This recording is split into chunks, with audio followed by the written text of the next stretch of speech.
You might imagine the most devastating quiet is the one that erupts after a furious clash, with echoes of slammed barriers and venomous parting shots lingering like smoke in a battlefield. But that's a misconception. The true torment emerges from an unannounced void, a stealthy erosion that slips in without fanfare. One moment, the universe resonates with her timbre, her digital whispers, her subtle imprint, no matter how distant. The next, it's all evaporated. No theatrical outburst, no climactic showdown to pin as the culprit, no finger-pointing declaration of, that's the rupture. Just an abyssal emptiness, an alert that fades into oblivion. A conversation chain morphing into a relic, a petrified snapshot of what once pulsed with life. You're abandoned in the desolate auditorium of your consciousness, clutching a monologue for a duet that's been severed mid-rehearsal, devoid of any rationale from the vanished co-star. This hush isn't idle. It's a predatory entity, devouring from within. It's an interrogation scar branded onto your soul. In the witching hours, it murmurs treacherous speculations. Did your words ignite this? Or your omissions? Is another shadow occupying your place? Did you ever hold any weight in her realm? This quiet excels in torment because it conscripts your fantasies as its arsenal against your sanity. You morph into captive and tormentor alike, weaving intricate tapestries of deceit, apathy, or catastrophe, each thread more lacerating than the prior. You grasp your device not with optimism but a somber, ceremonial addiction, every peak a miniature enactment of debasement. You spot her active in the virtual ether, thriving, yet excised from your existence. That's the initial incision, the irrefutable evidence of intentional banishment. The quiet transmutes into a corporeal burden. It lodges in your thorax like a glacial, unyielding boulder. It drapes your existence in a monochromatic shroud. You navigate your days, enacting the charade of vitality, while inwardly you're ensnared in the gravitational pull of an enigmatic abyss. You embark on the arduous, isolated odyssey of progression. You claw your attention back to your own domain. You reconstruct your honor, stone by agonizing stone. You persuade yourself that her moniker is mere syllables, her echo a dimming silhouette. You nearly embrace the delusion. Your breaths stabilize. The boulder diminishes, becomes tolerable. You recapture your moments, your ruminations, your autonomic dominion. It's a triumph wrested from adversity, tempered in the inferno of that mute desertion. And then the gadget resonates. A mundane tone, now cataclysmic. A label materializes on the display, a label you've laboriously expunged from your effective lexicon. The dispatch is innocuous. A hello. A what's new with you? A nonchalant inquiry about a shared relic. It's a stone hurled into the tranquil lagoon you've battled to serene. Yet the undulations it spawns are cataclysmic swells. In a heartbeat, the painstakingly erected bastion of your restoration crumbles to dust. Every quelled sentiment, every unresolved enigma surges to the vanguard. Your core, that perfidious organ, thunders against its cage. Your intellect, once pacified, erupts into a combat arena. What portent does this bear? A gesture of truce, a sadistic trial, a fleeting pang of isolation. The mere gesture of reconnection after such an extended muteness is never trivial. It's a cataclysmic upheaval in the mental realm. And now you're confronted with the pivotal crossroads of this harrowing epic. What form does your retort take? Your pointer pulses in the response arena, a derisive cadence tallying the erosion of your poise. Heed this with unyielding lucidity. The phrases you inscribe here, their inflection, their cadence, their undertones will dictate the entirety. They'll either seal the sepulcher of a corrosive interplay that siphoned your essence, or they'll affix your consent to prolonged affective bondage. This transcends mere stratagems. It's the bedrock of authority, esteem, and existential safeguarding. A single misguided rejoinder, a whisper of desperation, a flash of vulnerability extended to the undeserving, can dismantle epochs of excruciating advancement. Countless souls falter catastrophically at this precipice, not from idiocy, but from their inherent humanity. They harbor affection, they nurture aspirations, they confuse a morsel for a feast. They perceive a fissure in her reticence and deem it an invitation, when it's frequently just a reconnaissance, an assay, a foray into your sanctified tranquility.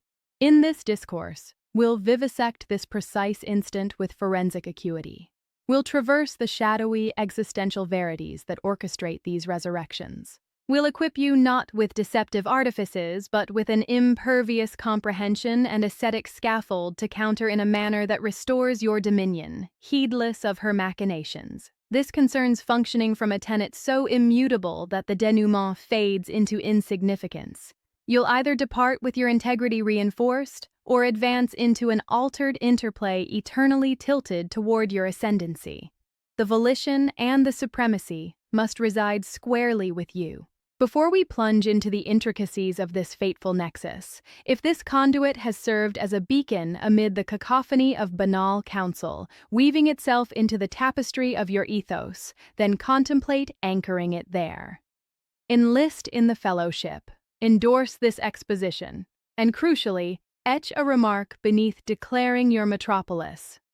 That virtual emblem, that modest gesture of alliance, signals that this doctrine resonates in fertile soil. It forges bonds among those electing insight over impulse.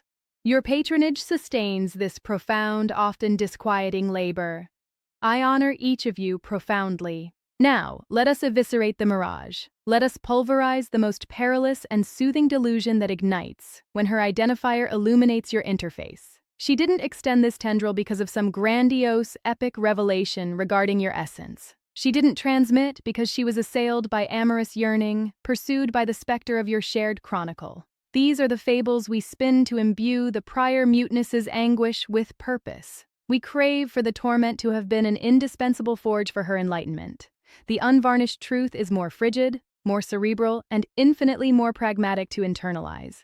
Her resurgence isn't rooted in an abrupt affirmation of your merit. It's tethered to a metamorphosis in her inner affective terrain. You evolved into an enigma in her calculus, and mortals, particularly those attuned to interpersonal currents, are driven to recalibrate when an element turns opaque. Her extension is an intelligence expedition. Let us probe the authentic, frequently unflattering psychic catalysts propelling women to resurface post a span of mute detachment. Primarily, her sanctuary in alternate realms eroded. You functioned, perhaps unwittingly, as a reserve of sentimental ballast, a peripheral node of affirmation in her constellation. When she vanished, odds favor she diverted her vigor, be it sentimental, erotic, or merely inquisitive, toward an alternative conduit. That conduit, that rival entity, that fresh tableau, proffered a veneer of assurance, freshness, or diversion. Yet entities are imperfect. Circumstances unveil their fissures. The novel conduit faltered in delivering unwavering affirmation, the accustomed solace, or the profundity she might have subliminally craved. The citadel of her redirected gaze fractured marginally. And in that flicker of ambiguity, of subtle sentimental scarcity, her subliminal psyche commenced surveying its archives for substitutes. Your identifier, linked to erstwhile constancy, erstwhile tenderness, erstwhile devotion, shimmered in her mental vista. You represented a familiar metric, a contingency outpost. Her overture frequently embodies a subliminal assay of that outpost's viability. It's a gauge to ascertain if the sentimental parachute you formerly extended remains deployed. Secondly, your evaporation birthed a chasm of assurance. An existence detests such voids. When you lingered, ardent, accessible, you constituted a resolved theorem. She grasped your stance. You were a fixture. Your effective disposition was foreseeable.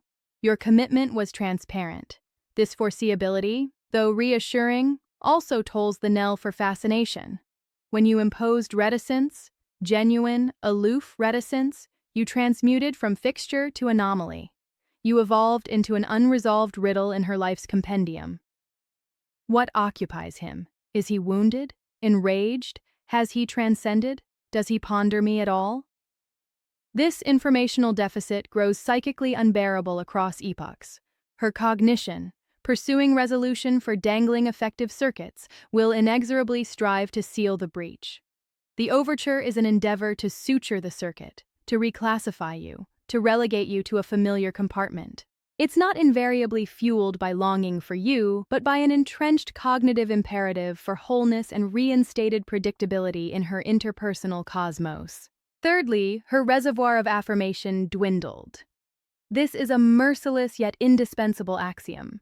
Numerous bonds, particularly those that dissolve not in cataclysm but in gradual attenuation to muteness, are propped by lopsided affirmation. She might have acclimated to the consistent, dependable infusion of your devotion, your endorsements, your inquiries, your manifest concern. This was sustenance. When you retracted that sustenance, when you ceased nourishing her vanity's apparatus with your gaze, she endured a deprivation. At first, perhaps liberation, then vexation, subsequently intrigue, ultimately famine. Her overture often masks a veiled bid to siphon from that affirmation reservoir anew, to verify if it still gushes. It's a solitary activation of the lever to observe if the antiquated mechanism ignites once more. Your rejoinder is the beacon. Fourthly, she detected your sentimental vigor disengage. This is the most ethereal and formidable catalyst of all. Mortals, on a stratum transcending verbiage, are emitters and absorbers of affect. When you were profoundly entangled revolving in her sphere, she could perceive the mass of your sentimental vigor aimed at her, even absent interaction.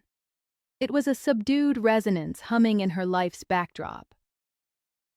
When you authentically commenced transcendence, when you authentically rerouted that vigor inward toward your ethos, your quest, that resonance hushed, that energetic linkage fractured. That alteration is tangible.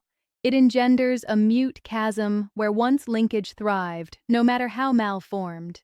This chasm can unsettle profoundly. Her overture may be in primal thrust into the niche where that linkage once dwelled, to probe if it still quivers. It's an echolocation signal into the effective abysses you formerly inhabited. Grasp this pivotal verity. Reticence doesn't compel women to obliterate. It incites them to ponder. It alchemizes you from incessant alert to enigma, and an enigma perpetually outshines a transparent tome. She is an interpersonal cartographer, perpetually archiving effective intelligence, evaluating constancy, fortification, and engagement. Your extended reticence is a stark annotation in her cerebral ledger labeled Enigma. Until that's rectified, it will gnaw at her subliminal. Her dispatch, thus, seldom heralds a commencement. It's an essay at concluding a narrative she herself abandoned mid-sentence. Your mandate is to elect whether you furnish that finale or whether you permit the enigma and your dominion to endure unblemished. Now, let us survey the necropolis of noble aspirations. Let us necropsy the juncture where souls, fortified solely by sincere sentiment, march straight into a cerebral snare. The gravest blunder isn't any isolated syllable. It's the whole frenzied, sentiment-saturated stance from which those syllables emanate. Refrain at all costs from instantaneous retort. Abstain from querying her whereabouts, as though you're an investigator unraveling your own obsolescence. Shun the exhalation and inscription of "I've yearned for you," proffering your essence on a virtual salver. Eschew emotional confrontation. Exacting elucidations she'll never proffer adequately. Forego the facade of aloofness or ire, which is merely desperation inverted, betraying the profundity of your affliction. Abstain from over-articulating your own reticence, chronicling your anguish or your evolution, as if her comprehension or sanction is requisite for your restoration. Why do these primal urges prove so ruinously erroneous? Because her dispatch isn't a rational probe. It's a maneuver in effective cartography. She is, wittingly or not, endeavoring to pinpoint her locus on your sentimental atlas. The instant you pursue elucidation. Why this moment? What implication? You're supplicating the cartographer for bearings. You disclose that you're adrift sans her. You relinquish the navigator's tool. You expose your hand brimming with vulnerabilities. You manifest that her absence wasn't a trifling disruption, but a pivotal tragedy in your saga, that you tallied the cycles, that you loitered by the conduit. This affective candor, though meritorious in a devoted mutual union, is venom in the skewed interplay of post-vanishing liaison. It annihilates enigma outright. It supplants captivating ambiguity with pitiable surety. The second she ascertains, with tangible proof, that you were profoundly impacted, that you're still effectively enmeshed on her terms, the friction dissipates. Her inquisitiveness is quenched, and quenching terminates craving. You've bestowed the effective resolution she pursued, and thereby rendered yourself anew, foreseeable, accessible, and hence diminished in allure. Your rejoinder must never stem from reflex. It must be a measured, intentional deed. Embed this cardinal dictum. She is assaying you.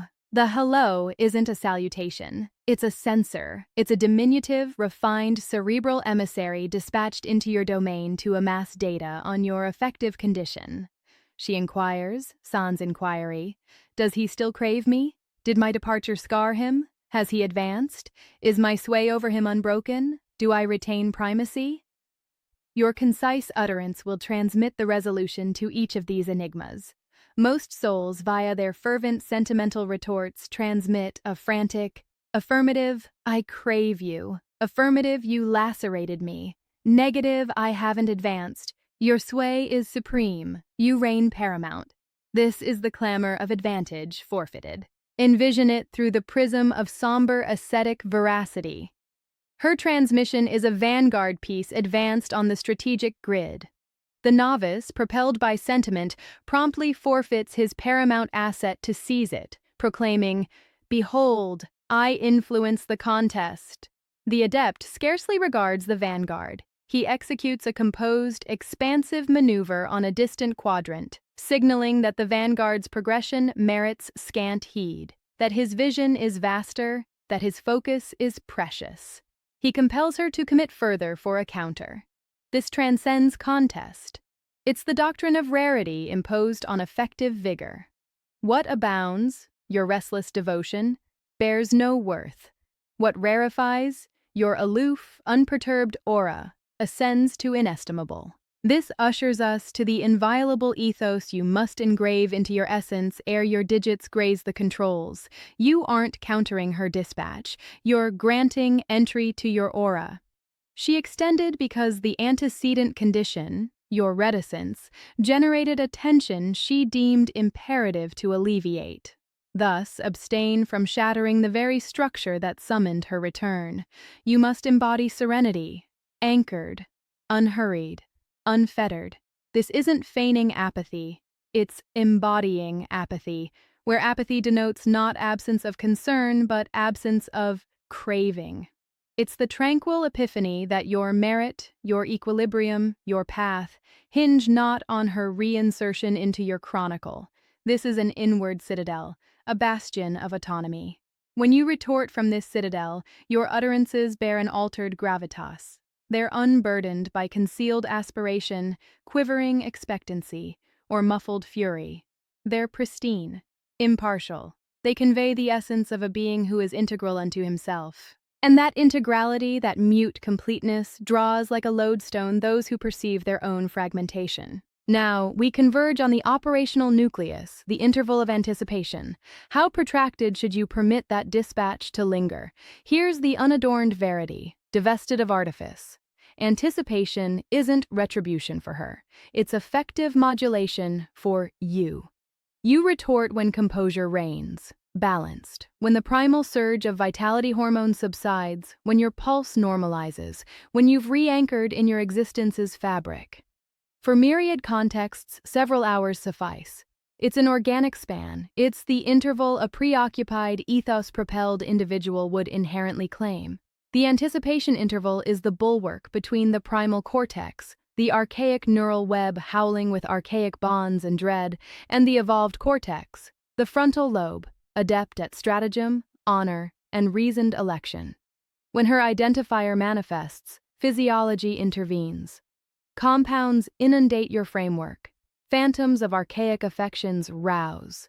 To retort amid that tempest is to permit a phantom to dictate. You must endure the gale's passage, hoist a burden, traverse the frigid expanse, immerse in a rigorous endeavor, realign with the entity you forged amid her void. Then, solely then, from a nexus of entrenched authority, do you sculpt your retort. That's when you're authentically functioning from volition, not imprinting. And thus, what do you articulate? Attend with exactitude. Your retort ought to be a paragon of sparse potency. Concise, equipoised, affable yet remote, inviting without pursuit. It's a linguistic redirection, harnessing her momentum, sans contributing yours. Specimens. Greetings, trust you fared soundly. Or, salutations, what's transpiring? Or, hello, pleasant to receive your word. That's the full armory. No pictograms to signal zeal, no emphatic markers to feign exhilaration, no delving interrogations, no effective infusion whatsoever. Dissect these retorts, perceive their brilliance. They proffer no remorse for your being or your reticence. They omit chronicles of your whereabouts or sensations. They forego vindicating your conduct or soliciting her affirmation. They're immaculate, honorable. They recognize her manifestation sans compensating her eclipse. They're cordial sans excess ardor, an inflection you'd employ with a distant associate you're neither evading nor hounding. They carve an expansive, mute expanse for her to populate. She initiated. The burden of perpetuation now burdens her. You're not undertaking the laborious, effective toil of resuscitating a defunct entity. You're merely propping the portal marginally open. If she yearns ingress, she must traverse via her own volition. This equilibrates the arena forthwith. It signals that your chronology, your effective vigor, and your dialogic commitment are no longer gratis wares. They demand merit. This solitary, unadorned phrase accomplishes 3 cataclysmically potent feats in the interplay. Foremost, it imposes no penalty on her. Absent acrimony, absent irony, absent behold who deigns to appear, penalty unveils effective stake. It discloses scorekeeping. Secondly, it bestows no boon. Absent jubilation, absent alleviation, absent divine your transmission thrills. Boon conditions her that vanishing and resurfacing elicits affirmative, effective yield from you. Thirdly, and paramount, it conceals your effective stance. She garners nil intelligence on whether you're languishing, wrathful, or apathetic. You're a riddle shrouded in an impartial welcome. This contrived ambiguity is the cornerstone of rekindled magnetism. She remains besieged by the very riddles she aimed to dispel, now amplified. Why no queries from him? Why such equanimity? Did my vanishing truly not perturb? Has another supplanted me? Why this unease in me? You've inverted the narrative. Previously, she clutched all intelligence and thus all supremacy. Now she grasps naught. You've ascended to enigma, and she's compelled to unravel it. By diminishing concern for the exchange's resolution, you ascend as the focal entity. By spurning the foreseeable role of the scarred, awaiting soul, you transmute to unforeseeable. An unforeseeability, framed in serene assurance, is cerebrally enthralling. Let us chart the particular trajectories that might unfurl henceforth. The ramifications on the volitional arbor. Suppose she sustains casualness. She inscribes, merely verifying, or encountered this and evoked you. Your gambit is to reflect the buoyancy, yet with a nuanced, immovable structure. You counter, understood, trust matters prosper on your flank. Or, precisely, trust you're thriving. You're echoing her levity but appending zero surplus mass. You're not amplifying, you're a spectator beyond a unidirectional pain. You're permitting her to commit initially. If her casualness is authentic and harbors genuine engagement, she'll sense the void you've carved and be impelled to occupy it. She'll pose an interrogation, she'll tender a fragment of her existence, she'll forge an aperture. If, contrariwise, her extension was sheer vanity-propelled assay, a lax angling for affirmation, she'll permit the exchange to wither with another terse line. And in that hush, you possess your revelation with diamond sharpness. You've dispersed a handful of syllables to unearth her authentic engagement tier, and you can depart eternally, cognizant you preserved your stature. Whosoever commits effectively foremost forfeits advantage. You've elected non-commitment. You've safeguarded your authority. Suppose she proffers contrition. This is a pivotal bend. She etches, "Regret my abrupt eclipse." The primal urge, the ingrained reflex of the benevolent soul, is to promptly exonerate. No issue, comprehended, utterly untroubled. This is a ruinous self-treachery. You're fundamentally conveying that her desertion, which inflicted authentic anguish and compelled a torturous realignment of your existence, was acceptable. You're telegraphing that her deeds bear nil repercussion with you. You're inscribing into the interplay the license for recurrence. You're effacing your own honor with your absolution. Instead, you retort with ascetic recognition. I value your articulation of that. Permit that expression to resonate. I value your articulation of that. It withholds pardon. It dismisses not the deed. It recognizes the enunciation of the contrition, per se.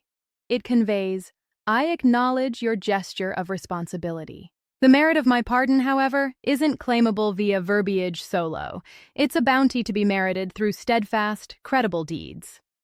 This upholds your self-esteem. It assigns worth to your effective ordeal that's not bartered cheaply. It delineates a perimeter, sans vocalizing it furiously. It's the retort of a soul who esteems himself excessively to feign that desertion was inconsequential. Suppose she proposes convergence. This is where the fervor escalates. A rendezvous overture shifts the liaison from virtual ether to corporeal verity. Your retort here must epitomize serene, permitted ingress. You inscribe, certainly feasible. Inform me of suitable intervals. Analyze this. Certainly feasible. It's concurrence, not fervor. It's authorization, not chase. It's the dialect of a soul with alternatives, permitting one additional into his ledger. Juxtapose with, I'd adore it. When available, I'm unbound eternally. The latter resonates as a soul vacating his agenda for a sovereign. The former echoes as a sovereign consulting his chronicle. Then you relay the sphere. Inform me of suitable intervals. You're compelling her to persist in commitment, to orchestrate, to solidify the intent. If earnest, she'll nominate a cycle and juncture. If merely assaying your accessibility, desiring confirmation you'd still leap, she'll retort with ambiguity. Perhaps subsequent cycle vaguely. That ambiguity is a boon. It unveils the assay's essence. And you merely counter, agreed, simply notify, and you detach, reverting to your ethos. Your serene assurance confronting her nebulous proposal is a mute oration more potent than any clash. It proclaims your chronology is tangible, and it won't expend on contingencies. Suppose, post all this, she reverts to muteness. This is the supreme assay of your inward scaffold. This is where souls, sensing the laceration of a secondary desertion, frequently detonate. They duplicate transmissions. They dispatch the all well, the thus, still converging, the effective implosion exposed. This is auto-annihilation. If she eclipses anew after rekindling liaison, you must enact naught. Utter, tranquil, absolute naught. Nil pursuits, nil effective reckonings, nil disintegration. You must comprehend the somber cerebrality at stake. Reticence already triumphed once. It summoned her return. It will triumph anew if her engagement is bona fide. Her secondary muteness signifies one of dualities. One, she acquired the affirmation pursued, the evidence of your responsiveness, your lingering orbit, and her inquisitiveness is glutted. She can resume her domain having affirmed her sway. Or two, she's assaying profounder, anticipating if you'll now pursue, if the facade of serenity will fracture beneath her secondary retraction's strain. Your counter to either tableau is uniform, placid, potent inertia. You revert to your existence, your ethos, your quest. You permit her void to be her election. You permit your reticence to be your indestructible fortitude. You pursue not what flees. You transmute to the immobile axis of the revolving cosmos. If she resurfaces from this secondary muteness, the interplay is irrevocably pivoted toward your ascendancy, for she has discerned that your tranquility isn't a ploy, but an eternal condition. This escorts us to the terminal, paramount verity, the polar beacon that must steer every solitary election herein. The authentic ambition isn't her reclamation. Permit me to reiterate that, with the solemnity it commands. The supreme, unyielding ambition is to eternally safeguard your essence from loss. The aim isn't to orchestrate her yearning. The aim is to attain a condition where your merit perception, your effective constancy, and your individual honor are wholly autonomous from her craving. When you retort from this nexus of inward authority, you inherently summon reverence. You evoke a profounder, more substantive engagement. You persist centered, a gravitational entity rather than a peripheral. Whether she lingers, departs, atones, or eclipses anew, you triumph. Because you've shielded the sole entity of supreme merit, your autonomous self. This comprehensive scaffold isn't artifice. It's the antithesis. It's anti-artifice. It's existential preservation ascended to doctrine. It's the ritual of defending your tranquility, your honor, and your effective dominion at any expense. It's the visceral acknowledgement that your merit doesn't devalue from another's blindness to its worth. When you function from this adamantine bedrock, denouements dissolve into irrelevance.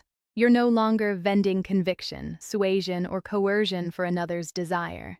You're vending the archetype of a soul who, via his own integrality, inherently summons the apt and repulses the inapt. You transmute to a sieve for veracity. When you cease craving her retort, she, in paradox, commences craving yours. Your apathy becomes the reflector wherein she must confront her own image, and that's a formidable impetus. The ultimate, indispensable ethos transmutation is this. She didn't resurface from your impeccable anticipation gambit. She resurfaced from your disengagement. That's the arcane in its totality.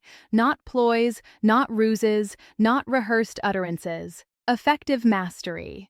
Disengagement in the ascetic vein isn't indifference. It's the apex of liberty. It's the prowess to cherish profoundly, yet evade domination by that cherishing. It's the faculty to desire, yet not necessitate it for endurance or felicity. That essence, the essence of an emancipated soul, is the mightiest lure in mortal odyssey. It's scarce. It's mesmerizing. For most are frantic. Most are affirmation addicts. Most crumble, concede, and distort when the desired withdraws. But you endure upright, you endure integral, you endure steadfastly your essence. And in a realm of facade and craving, that genuine, immovable integrality is the most magnetic, venerated, and potent attribute a soul can wield. It's the subdued conquest that reverberates eons post the dispatch's emission, post the convergence's occurrence or absence, post the saga's closure. It's the conquest of the soul who elected himself, and thereby transmuted every calculus he'd ever inhabit, eternally.